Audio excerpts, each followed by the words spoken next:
నమస్తే, welcome to 99 TV. నేను జ్యోతి. Updates చూద్దాం. ఈవేళ తెలంగాణ అసెంబ్లీలో రెండో రోజు ప్రశ్నోత్తరాలు, స్వల్పకాలిక చర్చ ఉంటాయి. తర్వాత కేంద్ర బడ్జెట్లో తెలంగాణ పట్ల వివక్షపై చర్చ, తీర్మానం, రైతు రుణమాఫీపై అసెంబ్లీలో స్వల్పకాలిక చర్చ జరగనుంది.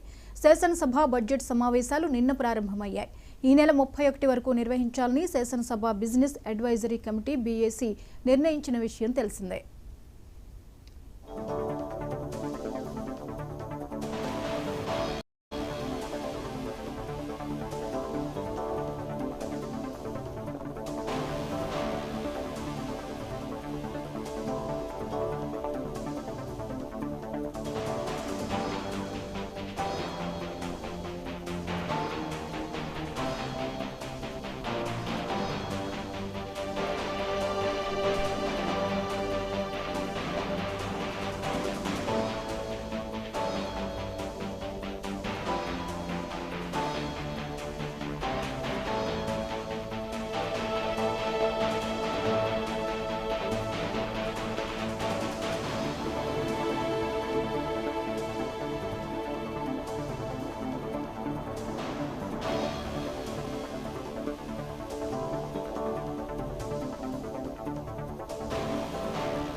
రైట్ కదా, ఇవాళ తెలంగాణ అసెంబ్లీలో రెండో రోజు ప్రశ్నోత్తరాలు, స్వల్పకాలిక చర్చ జరగనున్నట్లుగా తెలుస్తోంది. ఇక తర్వాత కేంద్ర బడ్జెట్లో తెలంగాణ పట్ల వివక్షపై కూడా చర్చ జరిగే అవకాశం కూడా ఉన్నట్లుగా తెలుస్తోంది. ఇక ఈ అంశంపై మరిన్ని అప్డేట్స్ని మా ప్రతినిధి రిషికేష్ అందిస్తారు. రిషికేష్, చెప్పండి, ఈ రోజు అసెంబ్లీలో ఏ అంశాలు ప్రధానంగా చర్చకు వచ్చే ఛాన్సెస్ ఉన్నాయి? తెలంగాణ శాసనసభ రెండో రోజు సమావేశం కానుంది. దీంట్లో ప్రధానంగా కేంద్రం ప్రకటించినటువంటి బడ్జెట్ పైన తెలంగాణకు జరిగినటువంటి అన్యాయాన్ని ప్రస్తావించేటువంటి ఒక చర్చ కొనసాగనుంది. ఈ రోజు తీర్మానం చేయాలని ముఖ్యమంత్రి రేవంత్ రెడ్డి ఇప్పటికే స్పష్టం చేసినటువంటి నేపథ్యంలో ప్రధానంగా కేంద్ర బడ్జెట్ పైనే ఈ రోజు చర్చ కొనసాగేటువంటి అవకాశం ఉంది. మరోవైపు ఏకకాలంలో రుణమాఫీ అనే అంశాన్ని కూడా ఈ రోజు చర్చ ప్రారంభించేటువంటి అవకాశం ఉంది. దీంతో పాటుగా యథావిధిగా కొనసాగేటువంటి ప్రశ్నోత్తరాలు, చర్చ, ఈ మూడు అంశాలతో ఈ రోజు సభ పూర్తిగా కొనసాగే అవకాశం ఉన్నట్టుగా మనకు తెలుస్తా ఉంది. అయితే ఈ నెల 23న ప్రారంభమైనటువంటి శాసనసభ దాదాపు 31 తేదీ వరకు కొనసాగించాలని ఇప్పటికే అడ్వైజరీ కమిటీలో బీఎస్సీలో తీర్మానం కూడా చేసినటువంటి పరిస్థితి. ప్రధానంగా ఈ రోజు జరిగేటువంటి చర్చలో కేంద్ర బడ్జెట్ లో ఎక్కడైతే పునర్విభజనకు సంబంధించి రాష్ట్రాల పునర్విభజనకు సంబంధించినటువంటి హామీల నేపథ్యంలో కేవలం ఆంధ్రప్రదేశ్ తో పాటుగా మిగతా రాష్ట్రాలకు పెద్ద ఎత్తున బడ్జెట్ కేటాయించారు. ప్రధానంగా ఆంధ్రప్రదేశ్ తెలంగాణ విషయంలో ఆంధ్రప్రదేశ్ కి ప్రత్యేకమైనటువంటి నిధులు కేటాయించినప్పటికీ తెలంగాణకు సంబంధించి ఇదే పునర్విభజన అంశంలో ఎలాంటి అంశాలను ప్రస్తావనకు తీసుకురాలేదనేటువంటిది ప్రధానమైనటువంటి చర్చగా కొనసాగుతుంది. అయితే ఈ రోజు కేంద్ర బడ్జెట్ తెలంగాణకు అన్యాయం చేసింది అనేటువంటి ఒక తీర్మానాన్ని చేసి కేంద్రానికి పంపించాలనేటువంటి ఒక అంటే దీనిపైన ఒక స్పష్టత ఇప్పటికే ముఖ్యమంత్రి రేవంత్ రెడ్డి ఇచ్చారు.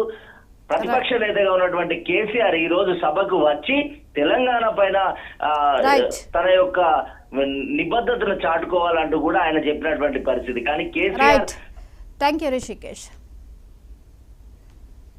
రైట్, ఇక ఏపీ అసెంబ్లీ సమావేశాలు 3వ రోజు కొనసాగుతున్నాయి.